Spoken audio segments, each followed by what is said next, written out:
A really big part of it is understanding where that resistance is likely to come from, and which groups, if it's going to hit some groups different than others. Then we can zero in and identify where we perceive the resistance to happen. What losses do they feel they're going to occur? Are they actual real losses, or are they just perception?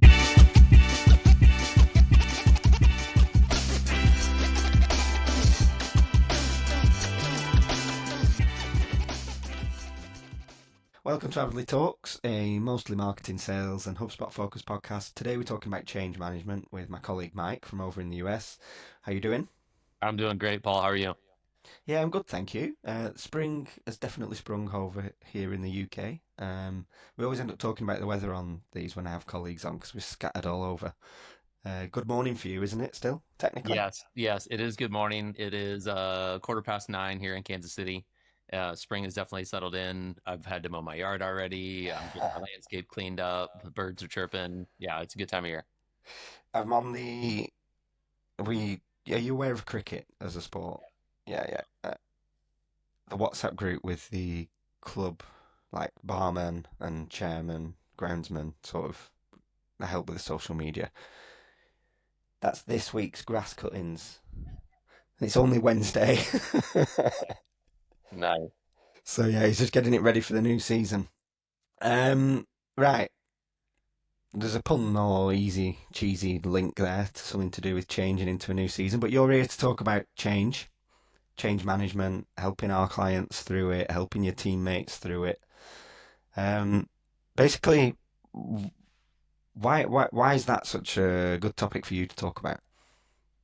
Well, I've had a lot of experience and practice around it, but as I think about the impact it can make, where we are with industry today and with business, this industry 4.0, however you want to label it, there's so much focus on the technology. There's so much focus on the tools. AI is dominating every conversation these days.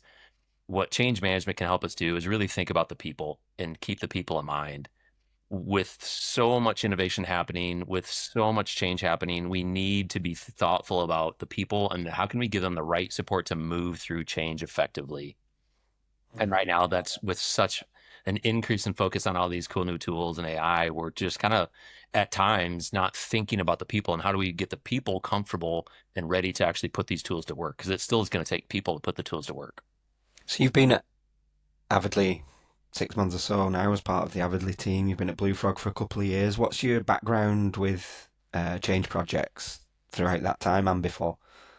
Yeah, great. So I was fortunate enough to work with Lexmark International, and at Lexmark they had a really good program called Driving Change, and that's where I first kind of learned this structured approach, learned some of the tools and techniques, and since then, right, I think about these tools all the time and the impact they can make. That program was awesome. We brought in some real change gurus. They taught us these principles, which it's not rocket science. I think it's pretty basic stuff, and a lot of is just reminders for many of us. But we took those tools, and then they actually put us on actual internal change projects that were happening on the business, and they had us kind of be these change coaches to think about the change strategy and to be thoughtful about the communication plans and who's got to sponsor it and when the training is going to occur, and really put it into practice so we could think about the change that our team was on. How can we get people through their change curve as fast as possible and get from that current state to that desired future state as fast as effectively? So it was awesome because we got to learn the principles, but then put it into practice right away. And then I, was kind of seen as one of the change agents, as one of these change ambassadors for years. So for years after that, I was often brought in to help with any kind of big change that was going to impact a lot of people, that I could kind of put my change agent hat on and help us think about that strategy side of things to really help people move through their change curve fast. Since one of the reasons you hear talking about this is that as we talk to customers or you look at happy customer stories when we get good reviews, and what people talk about is actually we're helping with install a new HubSpot website or HubSpot CRM. But what people actually talk about is, Mike and Paul, you really supported us through this new website process. You really helped us change to this new CRM. It's actually, it doesn't matter whether it's HubSpot or whatever, the tool will sort of take care of itself, but it's that human side of change, isn't it? How do you, when you're working with people, you talked about Industry 4.0, and a lot of change going on around us at the minute whilst we work. How are you seeing people react and companies adapt to the changing landscape, changing tools, whilst also making some fundamental changes like adopting a new CRM or adopting a CRM for the first time, even? Yeah, it's really, I kind of feel like it's two different camps of what I'm seeing. I'm seeing people who are thoughtful about it and recognizing that we need to take some time to think about the people side. And again, they might not have been trained in change management, but they understand just inherently some of the core principles. And that's kind of one camp that we see. So they're kind of like, yeah, help us think about the communication and help us think about that skill building plan and help us think about how we're going to measure success and those kind of core elements. And then there's another camp of people that they're just going to put the tool in place and they're going to have the launch day and they're going to expect that people are just going to get on board. And what they're just missing the boat. They're not thinking about and acknowledging that as humans, if we're going to get from here to here, each of us has this process to go through this change curve before we can kind of get on board with it and be accepting for the solutions. And they won't craft their communication that way. They won't think about the coaching that the managers should do for the team. They're not restating the case for the change to begin with and letting people understand the why. And all of these are very simple moves that a company can make to help people kind of get through that change curve faster and get to that future state as fast and really get excited about it and get on board. So they're just not thinking about like how can we support the humans to move through this Mm. change. They're just too excited about the tool. They're too excited about that future state or whatever the gains are that they've made the decision to begin with. And So it's a I've big, told you it's going to be better, so just trust yeah, me and do it. exactly. Because the heart's in the right place. Like your working life will be better when this project is done. Let's do it. You've talked about the change curve there a couple of times, getting people through this change curve. Can you break that down? What you're talking about there? Yeah, absolutely. So the methodology that I've learned, and there's a few different ones out there, but they all kind of have the same common principle. And if we can kind of picture our current state of productivity over here, and we want to get to this desired future state over here, then the change curve suggests that there's going to be a natural dip early on, and we go through a couple stages before we kind of get on the rise and get on the board towards that, embracing that new change and getting to that desired future state. And it breaks down a couple phases of it. The first couple of phases are really where we're going to go through feelings of betrayal and denial. We're gonna really have a lot of questions around why are we moving that process to a new place? How come we're that with that tool? I was used to that tool. Like, why are you changing the tool? It is natural that we're going to have those thoughts, and we're going to be in shock. We're going to be in disbelief at times, and we have to kind of go through that. We'll go through it quickly, and some of us don't need a lot of support just by kind of our personal nature, and others are really going to sit there. They love the status quo. They don't like to, like, if it's not broke, don't fix it. Have that kind of mentality. So those are the people that really need to have more thoughtful communication, and they need support in that early stage because they're gonna go through it.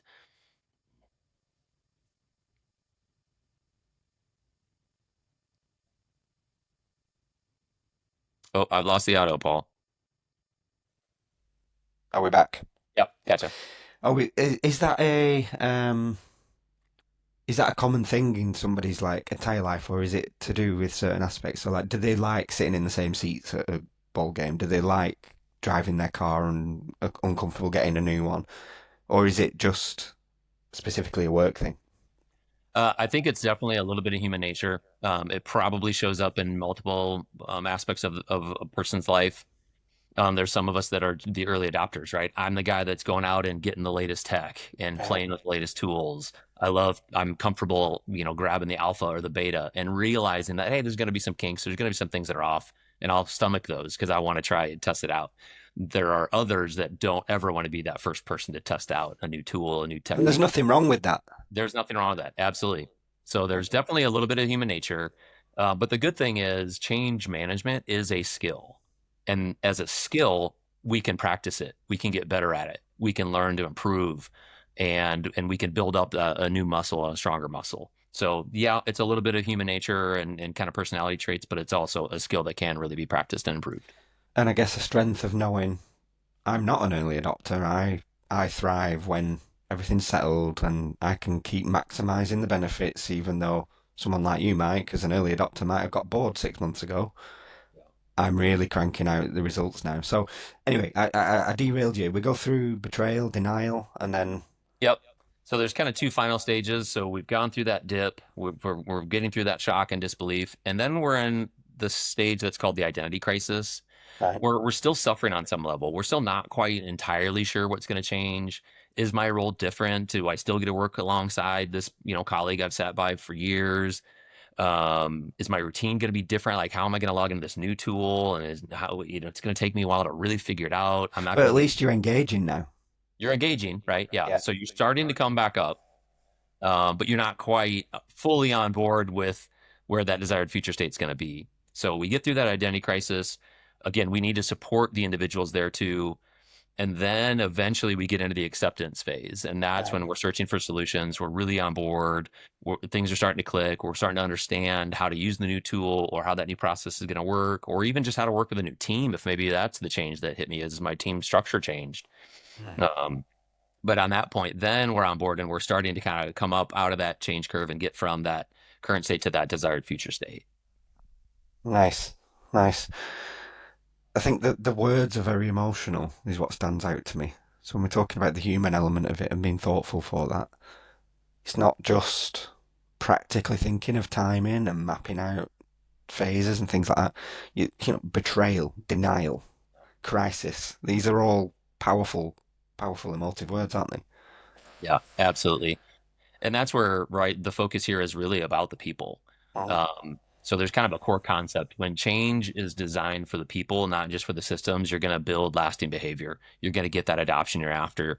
You're going to get from here to there a little quicker. And that really is thinking about a lot of the emotion that they're going to have and anticipating it, right? Trying to identify, where do we think the resistance is going to come from? What are the questions going to sound like?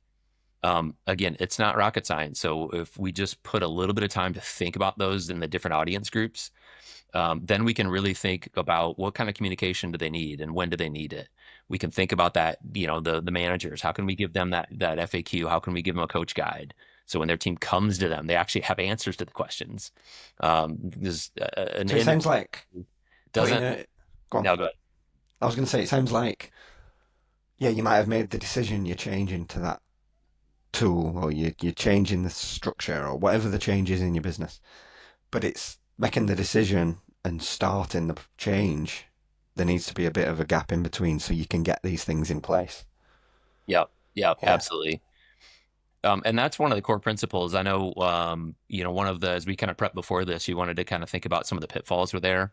So I'll kind of jump in on that. One of the biggest pitfalls that I see is really from the people that are making the decision for the change. Let's say it's somebody adopting a new CRM, a place that we do a lot of work in this space. The leaders have kind of been vetting this for a long time. They've been kicking the tires. They've been doing the demos. They've been getting the proposal. They've been finalizing it, right? That sometimes can take weeks, if not months. And then they finally kind of sign on and we're ready to start. So they're already through their change curve, right? They're way from here all the way up to there, and they're excited about getting to here too. And now think about the rest of the org. The rest of the org probably hasn't even heard that we're considering the new tool yet, right? They haven't even remotely started to realize that we're going to go from here to here, and they haven't started any aspect of their change curve. So the best advice here is really to be thoughtful about those early communications. The leadership team, the team that's involved in the project, they've gone through that change curve early, so they're already acceptance. They're kind of excited about that. Do they go through it quicker as well often? If They you're a business typically do. founder or an Yeah, entrepreneur, I they imagine you typically go. do because they're Right. also part of the evaluation, and there's a lot of evidence that suggests if we're kind of part of decisions, we've got more buy-in to it. We're likely more on board with the eventual decision and the outcome. Mm. But if a change has been impacted on to me, I'm more likely to just be naturally resistant to it. So that's a lever that people can really think about. How do you get some more buy-in and support to the decision from others is definitely something that can help people move through their change curve faster. But whether or not they've been involved, when the leaders come out and start to announce, they need to recognize that where they're on their change curve is fairly irrelevant to the communication plan and to the messages the rest of the team needs. So one of the biggest pitfalls to avoid is putting out that inspirational language early to the broader team.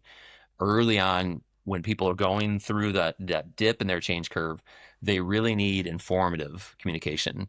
They give them the facts, give them the timelines, let them know when the training's going to happen, let them know who to Fair. go to with the questions. It sounds so counterintuitive as a leader, though. You think I'll Right. do the right thing, I'll get people excited. Right.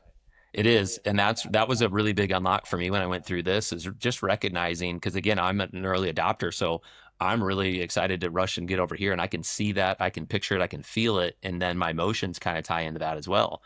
But you got to check yourself, and you got to sit back and realize, hey, the rest of the people early on, they need just the facts. They need time to go through their change curve and to go through that dip. And at that point, they're not ready for the rah rah cheerleader speech. What they really benefit is understanding the case for the change, like what led to the decision, and they really need to understand the burning platform, which is the why and why now. Like, what's the cost of the business if we don't get from here to here? How much longer are we going to have more cost than we need to have? Or is it going to take us too long to chase that revenue growth that we're after because we haven't put in a new process or a new tool? Those kind of things, those business case elements, they should have been thoughtful and decided when we're actually making the decision in the first place. But a lot of times that just stays with the leaders and stays in their heads. And that is really gold for the rest of the group when we're putting out the basic information and announcing the change. Share those facts, share those data points, share the justification, share the case study share the nuggets from the reference call that you made. Those are things that can really help people begin to move through their change curve more effectively. Why don't people leading a change at a business do that more instinctively? Instinctively. I think just a little bit of not really putting on the empathy hat and really thinking about where the others are at and their perspective. And again, sometimes it's, oh, you want to lead by example, you want to be excited about it, right? So there's a natural kind of tendency there to like, okay, well, let me put on that cheerleader speech and let me be the rah rah person. And it's just not aligned to where the other people are at in their perspective at the time. Makes sense. Makes sense. I think have you must have seen uh, some places or some examples of where this gone has gone wrong, and maybe you've done it yourself. By the sounds of it, we've all gone through our own learnings. Have any stories come to mind that make you think, ah, man, if I could do that one again, Yeah, definitely. absolutely. One that comes to mind, it was a couple years ago. We worked with a mid-sized company, and they were switching CRMs, right? So had been using a system for years, switching over to a new CRM. At this point, when we were engaged with them, the execs were fully bought in, right? They were excited. They knew all the gains. They knew that the new CRM was going to be more configurable than ever. They didn't have to have as many admins on staff as they used to. They could make changes to the system much more rapidly than they needed. They could add new reports and automate workflows. And it was for them, like they were super, super excited about the change. But they didn't involve much of the broader team on that decision and that thought process. They really weren't involved in any of the kind of demonstrations. They didn't really have an understanding of the tool. And these frontline managers, they're the ones that had spent a lot of their time and effort getting the current tool to where it was and having all their meetings wrapped around, looking at the reports and the dashboards. So it was really unclear how this new tool was going to allow them to keep on the pace with the same meetings, the same one-on-ones, the same monthly reporting. So it was really unclear for them about how their day-to-day was going to change for them and for their team. So that was a good example where we really came in and said, "Hey, listen, we got to think about a change strategy. We got to think about a plan." And this is again not a heavy lift to add, but it was really just thinking about that communication plan and thinking about training their managers. Building a few kind of layered communication plans. So we have the big town hall, send out some things via email, and then give the talking tracks to the managers for their one-on-ones, which is where most employees want to hear most of that information really should come from their direct manager. That's where they want the questions answered. So once we layered on that communication plan and some better training for the managers in order how they could coach their team, it really changed the game for the overall adoption. Nice. Have you ever have you ever seen any like might be out in the wider world, but have you ever seen any like good examples or bad examples as well of I don't know change happening, and you can see that people going through this curve. I mean, it might be an administration change in politics. It might be people adopting using AI. I don't know. Yeah, I mean, I think it's a little hard for me to answer because I see it all over the place. I'm like, oh, Yeah. they didn't really think about the sponsor in that case, or they didn't really think about that there are new skills here, so you actually need to have a training plan. Um, You must see it in like sports and everything. You must just yeah, see it everywhere. Yeah. yeah, you really do see it everywhere. And even on the personal side, right? There are times where my kids are in high school, and there are times that something will shift and change, and I can see them just get into that dip, and they're sitting there, and they have these emotions start to hit, and they're heavy, and then recognizing like, oh yeah, we changed the plan for next weekend, and I didn't let them know why we made that change. That could have probably just calmed down most of that emotion if I would have let them know, hey, this is actually aligned that like they wanted to go do this other thing next weekend and it's going to work now. But for them, it was just a schedule change and they didn't hear the why from me. So their immediate reaction was that shock, like, oh my God, what happens? I was like, so that's a miss. So yeah, I even see it on the personal side. Is a good go-to reflex to develop. Make sure you've explained why. Yeah, for sure. Um, there's a lot of value in starting with the why. Anybody who's studied Simon Sinek and his golden circles, right? Start with why. That same principle kind of applies here. But really, when we think about change, if I'm going to put my change management hat on, then I think about two big elements. One is the case for the change, and the other is the change strategy. And the case for the change is fundamental to understand and to use in your communications and to have your sponsor message it, reinforce it, have your managers and the coaches hit on those elements. And that case for the change needs to explain the business rationale, have all the logic, right? Tell me why the process is going to be faster. Or if it normally takes a week, now we're cutting it to 2 days, or it used to take 10 people to do a thing. Now it's only going to take seven. There's some type of data and facts and logic that has gone into the business plan for a decision. And that is a critical part of it. And then the other element that really combines with that is what we call the burning platform.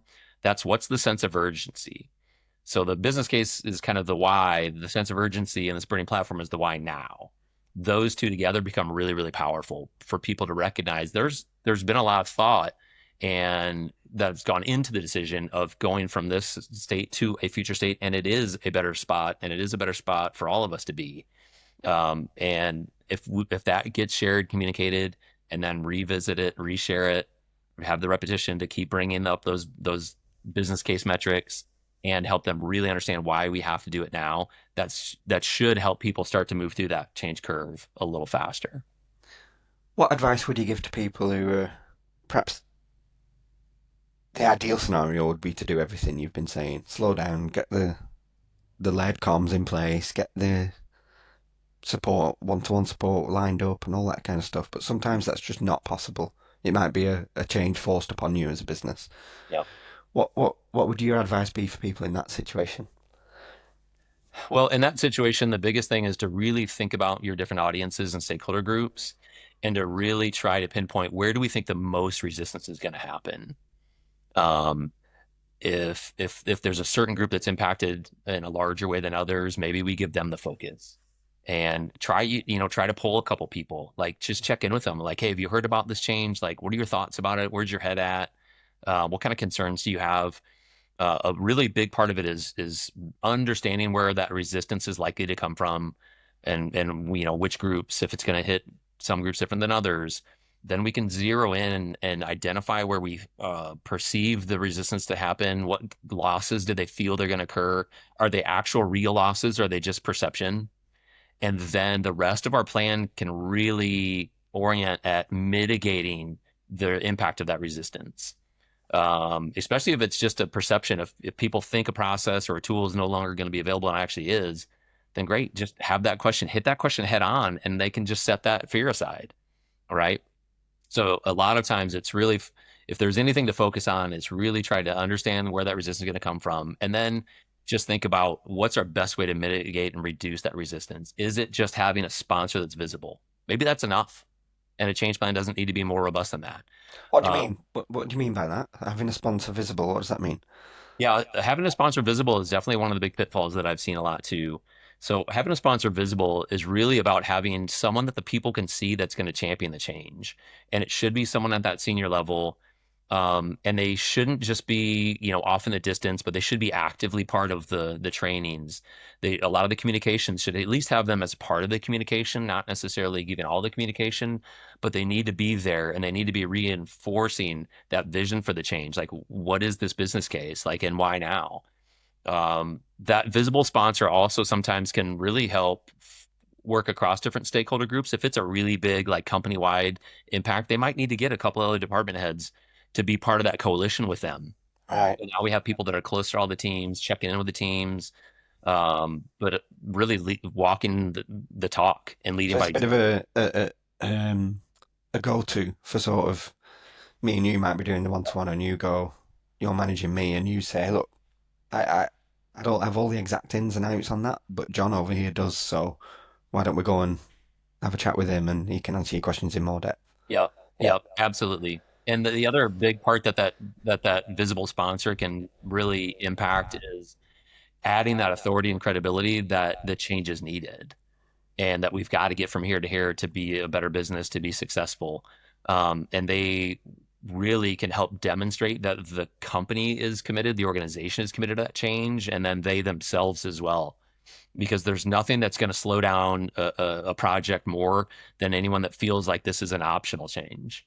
So that visible sponsor can really help reinforce like, hey guys, there's a real clear business case. We're going to be better if we get from here to over here.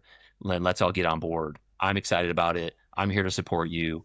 Your team's here to support you, and that's really a major impact of what a visible sponsor can add. Before I ask my next question, have you any other, common things that people miss when it comes to handling change? Yeah, I've hit a couple of them already. All right, having those leaders just already being through their change curve and assuming everyone else is, and then the sponsorship is a common one. The third one that I'll share is really around communication, and it's a pitfall of communication fatigue. Right. And it tends to kind of go on one end of the spectrum. Either there's not enough clarity and too little communication, or there's so much noise that people just drown it out and they stop reading the emails and they stop listening. Right. So You can't win, Mike. I know you can't win. You got to think about it. And some advice and some suggestions to help with that is really the messages and the communications. They need to be thoughtful about what role we're connecting with, like which group is it. A lot of times we'll make one general message and try to have that message hit to all the different groups rather than realizing maybe some groups only need a little bit of the information and tailoring the message to them.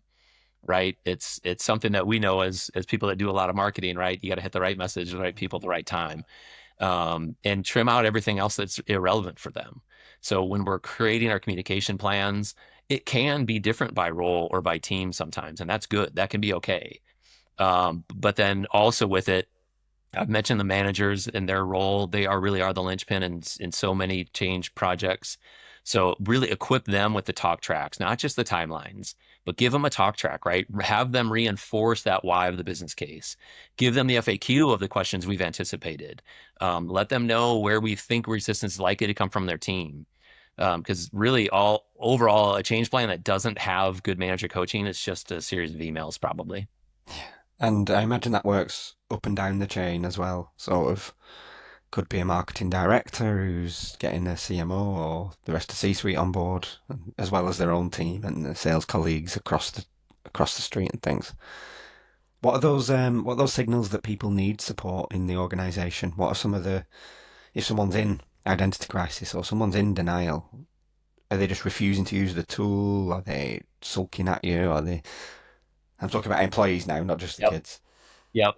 Yeah, sometimes it's pretty clear, and sometimes it is you can just sense their body language, their posture, their energy level.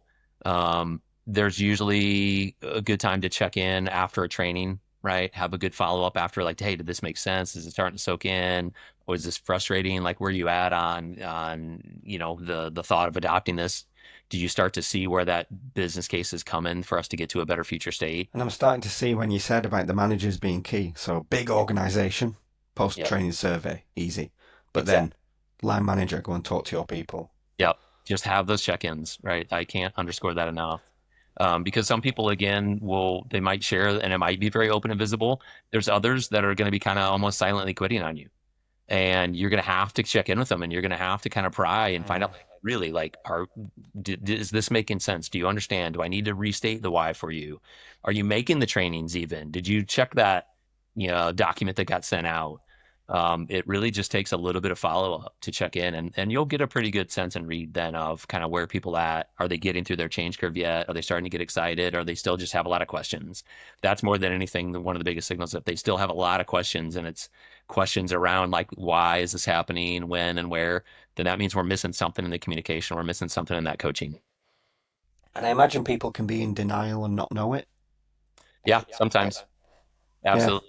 I'm picturing, you know, clients I've worked with, and and you do understand that you've literally paid us to make you don't do that anymore. Yeah, yeah. Yeah. Yeah, for sure. It's kind of an interesting, like, there's a line that I've used a lot too. And we can, right, a company, like, we can buy a Ferrari and be excited about how fast that Ferrari can go. But if our team is still learning how to ride a bike, we're not going to go very far. Yeah. And that's where we come in. Like, oftentimes there is just this human execution gap. And that's what this discipline of change management is all about.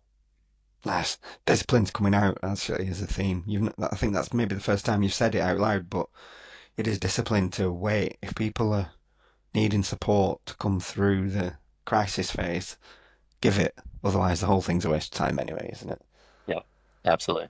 Very nice. Some really good frameworks and structures there. I could really pick your brains on this all day. Um, as soon as I saw your presentation and some of the graphs you've got, we need to put those with it. Note for you there, Josephine. Sorry. Um, Lastly, what comes to mind as some good stories of smooth change? It's gone smoothly. The communication was on point. Yeah, I've got two good examples that I like to share. One is recently we helped to work with a SaaS company, and they were redesigning their sales process. Initially, when we thought about the communication plan, the change emails, the team thought, or on the client side, they were going to have just a general project management alias be where the emails came from, right? Very impersonal. Who knows who's behind that? Who's even watching it, right? Like, you can just picture all the questions that people are going to have, like, oh, yeah, yeah, I'm going to send my questions there.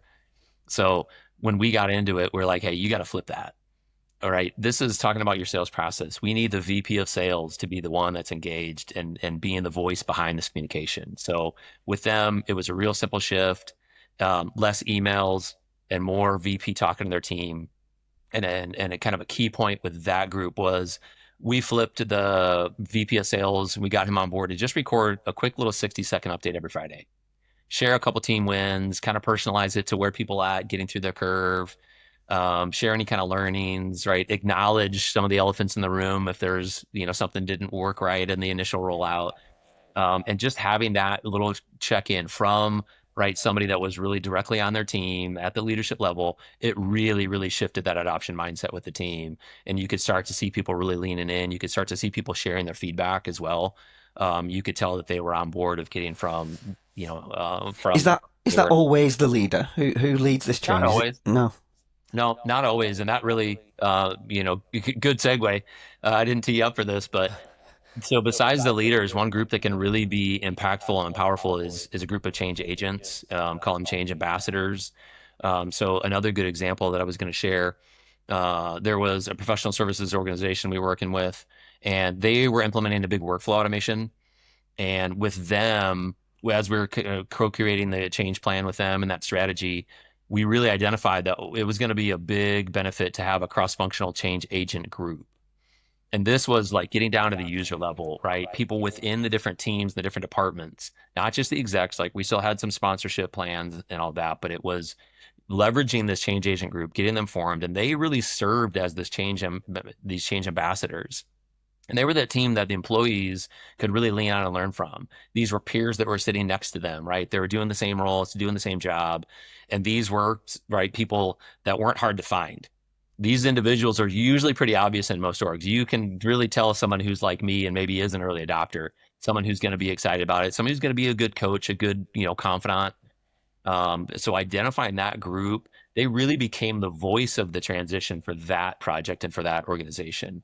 So again, there should be something coming up from leaders and managers, but a lot of times it can be finding these change evangelists and Oh, getting them in place. And that for that company, it really made it a much smoother project. And then the other really huge benefit for that company, now they basically had a more change ready culture going forward because they already knew who some of those people were that they should bring into the next big change.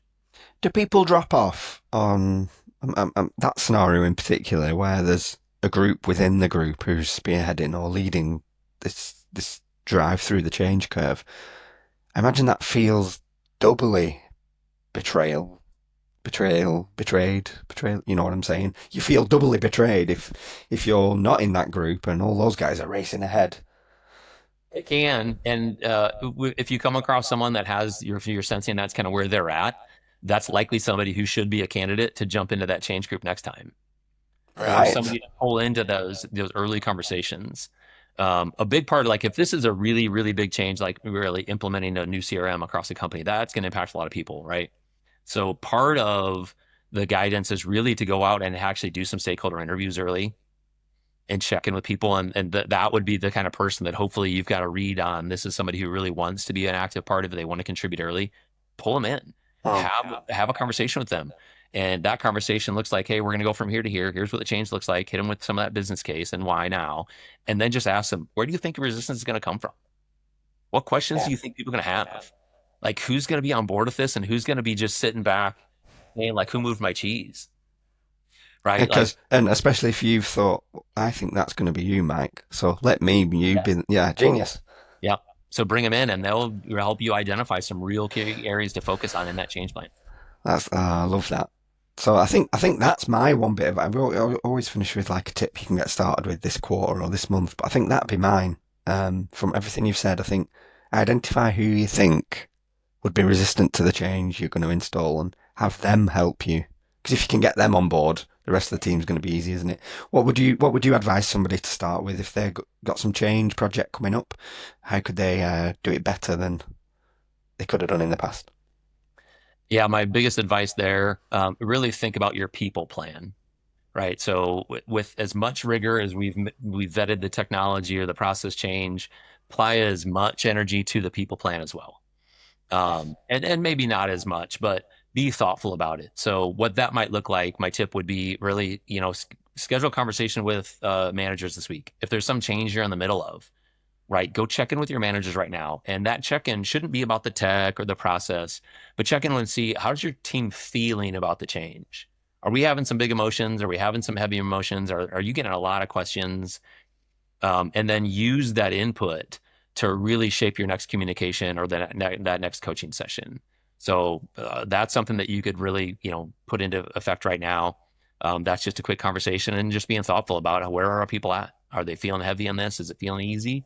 Or do we need to just kind of address a question that we really haven't hit on? That should really help surface some kind of insight and identify maybe some bottleneck or some blind spot we missed. Amazing. Tell you what, for full transparency as well, what's gone through my head there is sharing that internally to other line managers. We've got a few projects going on, like we always have, that involve change for people. And I'm just going to share these tips straight away. So, yeah, Absolutely. really practicing what you preach there. If you've enjoyed this episode, please be sure to leave us a comment, 5-star review, whatever it is on the format you're listening. Hit the follow button though, and don't miss future episodes. We're going to be exploring this topic a lot over the coming weeks. I think I might be back to picking your brains as well, Mike. So, really appreciate it. Absolutely. I'd be happy to join anytime, Paul. Hey, did you enjoy this episode? Then be sure to leave us a comment, a review, and hit that follow button. See you next episode.